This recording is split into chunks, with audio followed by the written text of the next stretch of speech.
नमस्कार दोस्तों। गुर्दे की पथरी आम समस्या हो रही है आजकल। बहुत से लोगों को गुर्दे की पथरी हो जाती है, लेकिन कमाल की बात है कि आयुर्वेद में गुर्दे की पथरी निकालने का बहुत आसान तरीका है और वही तरीका आपको बताएंगे डॉक्टर रश्मि चौधरी। ये आयुर्वेद में प्रैक्टिस करती हैं और आयुर्वेद में गुर्दे की पथरी निकालने के लिए क्या क्या तरीके हैं उसके बारे में आज डिस्कस करेंगे। ये वीडियो हम आपको जागरूक करने के लिए दिखा रहे हैं, कोई कमर्शियल वीडियो नहीं। चलिए डॉक्टर रश्मि चौधरी से जानते हैं कि कैसे आयुर्वेद में पथरी गुर्दे की निकल सकते हैं। टेक्निकल फार्मिंग चैनल को सब्सक्राइब करें और बेल आइकन भी दबाएं ताकि आगे आने वाले वीडियो की नोटिफिकेशन आपको मिलती रहे। डॉक्टर साहब नमस्कार। नमस्कार। जी, दर्शकों को बताइए कि कैसे गुर्दे की पथरी जो है बहुत आसानी से निकल जाती है और कितने एमएम तक की निकलती है और कैसे निकलती है, जी बताइए। देखो, गुर्दे की पथरी होती है गलत आहार विहार लेने से, गलत खान पान लेने से, बासी खाना खाने से, बहुत ज़्यादा कोल्ड ड्रिंक पीने से, पानी ना पीने से, पेशाब को रोकने से, बार बार पेशाब में इन्फेक्शन हो रहा है उसको इग्नोर करने से।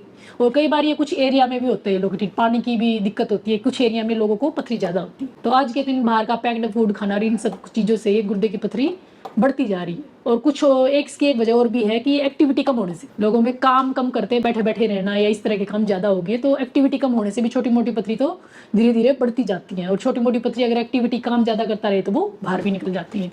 अच्छा। हाँ, और ज़्यादा साल्ट टेंशन रहता है, हम एसी में रहते हैं, अदरवाइज पसीने से बाहर निकल जाता है, साल्ट नहीं बाहर निकलता, वो ब्लड में रहता है और फिर वो धीरे धीरे किडनीज में जमा होना शुरू हो जाता है। थायराइड की समस्या है तो उसमें मेटाबॉलिज्म स्लो होता है, तो उसमें भी किडनी की पथरी बार बार बनती है। तो अब इसके समाधान की बात करें तो क्या है और आयुर्वेद में कितना सरल है? देखो, हम किसी भी आयुर्वेद में किसी भी बीमारी का समाधान करते तो हमारे 3 मेन चीजें होती हैं, आहार विहार और औषध। सिर्फ अकेले औषध से हम इलाज नहीं करते हैं, औषध हमारे एक तीसरा हिस्सा होता है। 2 मेन हिस्से होते हैं आहार और विहार।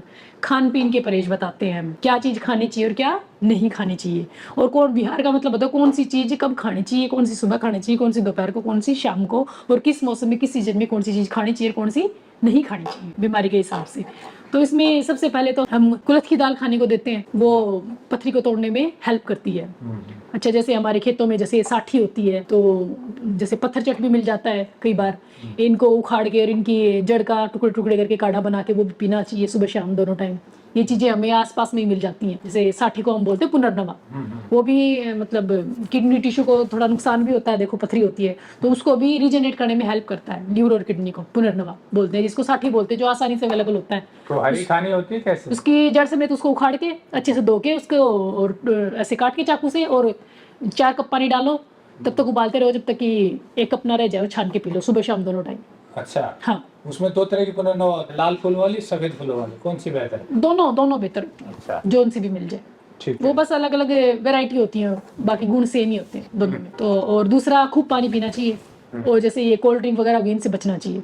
कोल्ड ड्रिंक हो गए, बाहर के जो भी पैकेट फूड है, ये बढ़ाते ही हैं पथरी को, कम नहीं। कंसंट्रेशन इनमें हर चीज की ज्यादा होती है। कुछ आयुर्वेदिक दवाइयाँ भी होती हैं। हाँ, आयुर्वेदिक उसके बाद आती है दवाइयाँ। जैसे दवाइयों में जैसे अलग अलग दवाइयाँ डालते हैं, जैसे पत्थर चट हो गया, पाषाण वेद वज्र रस डालते हैं, हजरल युक्त भस्म डालते हैं, इन दोनों में से एक डालते हैं। या तो पाषाण वेद वज्र रस डालेंगे या हजरल युक्त भस्म।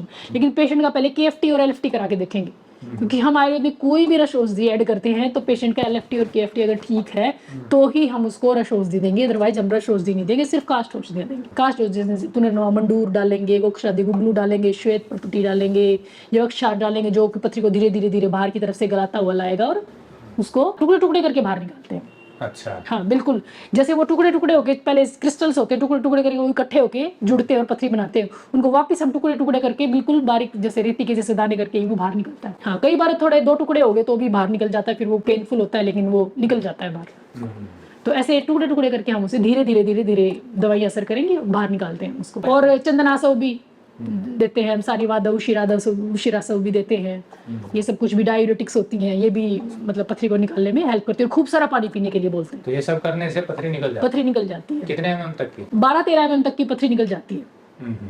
ये लगा लो 7-8-9 mm तक की तो 20 दिन की दवाई देने से ही निकल जाती है, और 12-13 mm की होती है तो फिर थोड़ा ज्यादा दिन के लिए दवाई देनी पड़ती है, लेकिन वो निकल जाती है। हाँ निकल जाती है। तो ऑपरेशन करवाने की जरूरत नहीं पड़ती? नहीं, ऑपरेशन कराने की जरूरत नहीं पड़ती। तो ये मतलब कारगर है आयुर्वेदिक दवाई? जी जी बिल्कुल कारगर, हमने मरीजों को दिए और उनको फायदा हुआ है। तो दोस्तों, जैसा डॉक्टर रश्मि चौधरी जी ने बताया कि आयुर्वेद में बहुत अच्छा इलाज है पथरी अगर गुर्दे की हो जाती है। बस जरूरत यह है कि सही जानकार ये दवाई तैयार करे। तो आपने आयुर्वेद में बीएमएस और एमडी किया हुआ है और इनको अच्छी जानकारी है, उसी जानकारी के आधार पर ये दवाइयाँ देसी तरीके से तैयार करते हैं आयुर्वेद के हिसाब से। और उसका रिजल्ट ये है कि पथरी अगर 6-7 mm की है तो 20 दिन के करीब में निकल जाती है, और उससे ज़्यादा है तो थोड़ा टाइम लगता है, पर पथरियाँ निकल जाती हैं। लेकिन जैसा बताया कि आहार विहार बहुत ज़रूरी है, खान पान का ध्यान रखेंगे तो पथरी होने से बच सकते हैं, और हो गई है तो भी वो आसानी से निकल जाएगी यदि खान पान सही तरीके से होगा। और अधिक जानकारी के लिए हमने नंबर दिया हुआ है।